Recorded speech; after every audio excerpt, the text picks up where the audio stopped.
Happy, ఎందుకంటే teaser దగ్గర నుంచి మంచి రెస్పాన్స్ వస్తుంది. ముందుగా టీజర్కి సపోర్ట్ చేసిన దుల్కర్ గారు, ఆయన చేతుల మీద రిలీజ్ చేసాం. అలానే దుల్కర్ గారు అడిగిన వెంటనే ఇమ్మీడియట్గా ఎస్ ఐఎమ్ డూయింగ్ అని చెప్పి టీజర్ రిలీజ్ చేశారు. అలాగే తమన్ అన్న, నాకు ఎంతో క్లోజ్ తమన్ అన్న, ఆయన ఎంతో సపోర్ట్ చేశారు ఈ సినిమాకి. సో ఆయనకి, నా ఫ్రెండ్ సందీప్కి,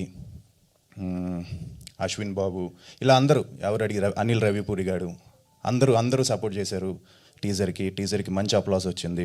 మీడియా కూడా చాలా సపోర్ట్ చేసి చాలా బాగా రాశారు. సో అందరికీ థ్యాంక్స్.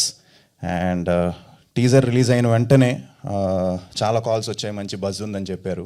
సో ఇమ్మీడియట్గా షూటింగ్ ఇంకా జోష్తో చేసాం అంతా. సో ఒక మంచి సక్సెస్తో టీజర్ ముందుకు వచ్చింది.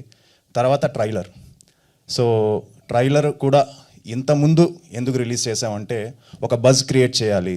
ఎందుకంటే ఇలాంటి films especially mid range small ఫిలిమ్స్కి బజ్ లేకపోతే ఈరోజు థియేటర్కి రావట్లేదు.